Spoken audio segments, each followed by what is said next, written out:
So Virgo, in the recent past, we have the Five of Swords. With the Five of Swords, you could have found yourself with some mixed feelings about life in general, and probably about a few people in particular.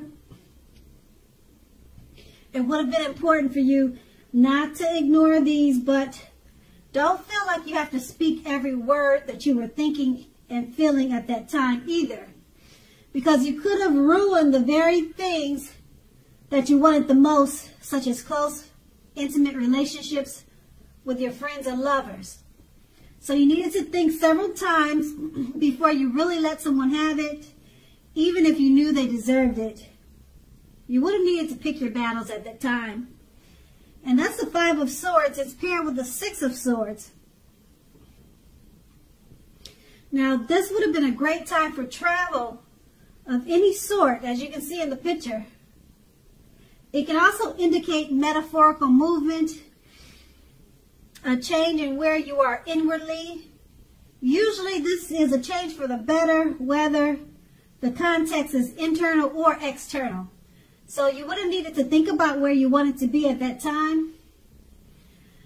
Now, the Six of Swords shows at least a slight reduction in stress and strain. Things may not be perfect, but they're going to be better than they have been in the recent past. So you should have taken this time to get your head above the water and decide where you're going from here. Even short breaks or change of scenery would have been helpful to you at that time. And just keep in mind, it wouldn't have had to cost a lot of money. Could have been just walks around the park. Just something simple that involved movement and probably exercise. Or exercise or travel. And so that's the recent past. Now let's move on to the present. We have the Six of Cups. Now this card, it's about nostalgia. You're looking back on how things used to be. It can be, but not always connected with children or childhood.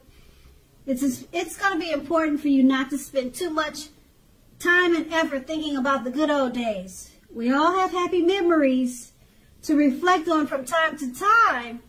But if we start thinking that the best of years have all gone by, then that can actually become a self-fulfilling prophecy. That's with the Six of Cups, and it's paired with the Three of Cups. Now, this card is considered to be a card of reunions. But it's not always romantic reunion. Not always, but it can be. Now, it's reunion in the broadest sense. It's like, kind of like running back into someone or something that you have been away from for some time, for a long time maybe. It's considered a happy reunion. It's very upbeat. It also can mean celebration, your own or someone that you care about, such as celebrating a new baby, baby showers, wedding, things like that, other happy occasions. Now with these two cards paired together, the Six of Cups, you're looking back on how things used to be, the good old days. So just don't dwell in it and think that the best of all the years have gone by. Because like I said, that can become a self-fulfilling prophecy, and it's paired with the Three of Cups. It's about reunions. So you must have had a reunion. It looks like you're going to have a reunion, or you probably just had a reunion. And it was so nice that you're thinking, wow, if I could just go back. It looks like you had a great time with this reunion, or you're about to have a reunion. It could be romantic. It could be. Wouldn't that be nice, right? Or it could be another type of reunion. It could be celebrating maybe a high school reunion, or like I said, it could be a baby shower, something like that. But it looks like you had a really great time, or you're going to have a really great time with this reunion. And you're going to cherish it. You're going to hold on to it. And you're going to constantly be thinking about, wow, wasn't that great? You know, so that's a good thing. But just remember, don't punish yourself by thinking, you know, wow, the best of everything is gone, you know. But just embrace and enjoy the reunion that's about to come towards you, and just have fun. Okay, so that's the present. Now we move on to the challenge. We have the Two of Pentacles. Two of Pentacles, it's about two main issues at front in your mind. You may need to pull back from trying to pay attention to quite so many things, because right now multitasking is not going to be your friend. It's not your friend right now. You'll probably have to cut down on things that you're doing in order to focus on, let's say, two main things, two main priorities. Your financial situation, it probably needs to be more balanced. The Pentacles are that's money. And you see how he's trying to balance those two Pentacles? So it's, you see in the picture, he's trying to balance them out like he's juggling, and he's got to level it out. So your financial situation, I'm showing that it may need to be more balanced. Be sure that you're paying more attention to that. Okay, so that's the Two of Pentacles. It's paired with the Page of Pentacles. Now, the Page of Pentacles is about boredom. You could be tempted to say or do things to shake things and people up just for a little excitement. You want to rethink that impulse at this time. Find a better use of your energy.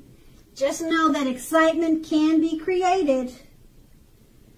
Now, the Page of Pentacles is it's an excellent energy to support you when you have tedious work to get accomplished. The Page can give you focus, backbone, and the will to stick to a task that's not necessarily glamorous or fun.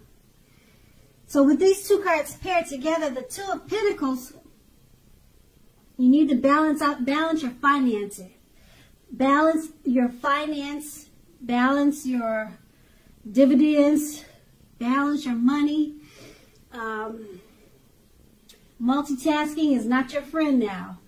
So cut down on that and then focus more on probably your finances. That's what this card is pretty much about, like I said. And then because it's paired with the Page of Pentacles, okay, are you trying to shake things up for some fun and excitement? Or are you thinking about it? Because that's what the Page of Pentacles is showing. Whereas you should be more focused on your finances. So you want to use that energy. You're going to have a lot of energy with the Page of Pentacles. And it's saying that you need to rethink the impulse to find a better use of your energy. Even if you're not thinking of shaking things up to help you with your boredom and give you a little excitement. If you're not thinking about that, you just need to focus this energy. You're going to have a lot of energy. And it's going to be a great energy to get tedious work done that you've been probably putting off.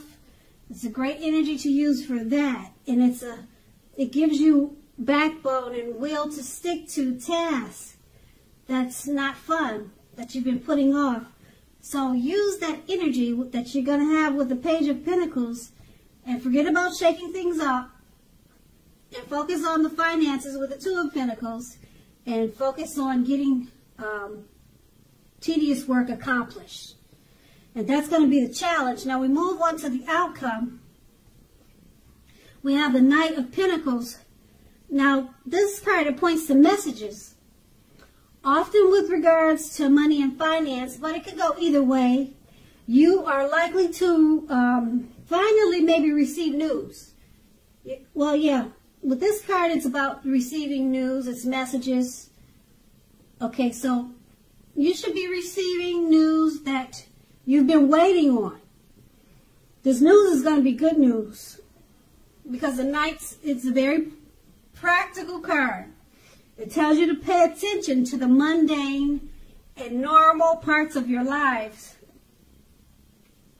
You probably heard the saying before that if you take care of the little things, the big things will usually fall into place. Well, that's what the Knights is speaking about. It asks you to look at how you're handling your affairs, and it's a very grounding influence. That's the Knight of Pentacles, and it's paired with the Nine of Swords. With the Nine of Swords, you will need to guard against feelings of anxiety. If you're feeling anxious, take a good look at whether or not any of this is under your own power or control. Try to lessen it. Try to lessen it.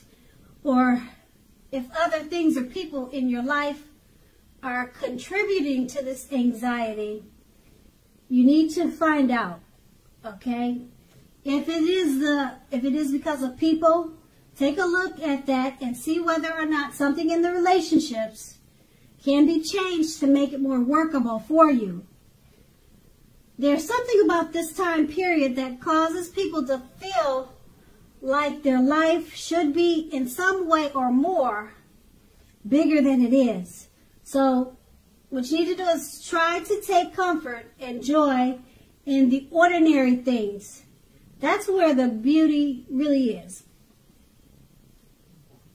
With these two cards paired together, the Knight of Pentacles, it's about messages. Good news messages. It's coming in. It's coming to you. Okay? It's going to make sure that you focus on the mundane and normal parts of your lives. That's another thing that you should do. Okay, with this Knight of Pentacles. But your finance and money is probably a part of the news. So I wish I could tell you what the good news was, but all I know is with this card, the Knight of Pentacles, it's a good news message coming in, and it could be about money. Okay, Pentacles are it's money. Pentacles always stand for money. And that's not a bad thing. That's a good thing. And then it's paired with a Nine of Swords. So there's going to be some anxiety in regards to this good news. So you need to handle that anxiety and make sure that you keep it under control. Okay? And this good news, like I said, it's going to be a part of the anxiety. So who knows, maybe you hit the lottery and you're worried about what you're going to do with all that money. So I wish you good luck with the good news. And you probably don't need it, but that's a great thing. These two cards right here, just focus on where to put your anxiety and balance that out, because the good news that's coming in about finances, should take care of itself. And that's going to be the outcome. So Virgo, I hope this resonates. As you know, general readings, they don't always resonate with everyone. Then again, if you like this reading, please like, subscribe, leave a comment if that's what you care to do. I thank you so very much for watching, and have a great day.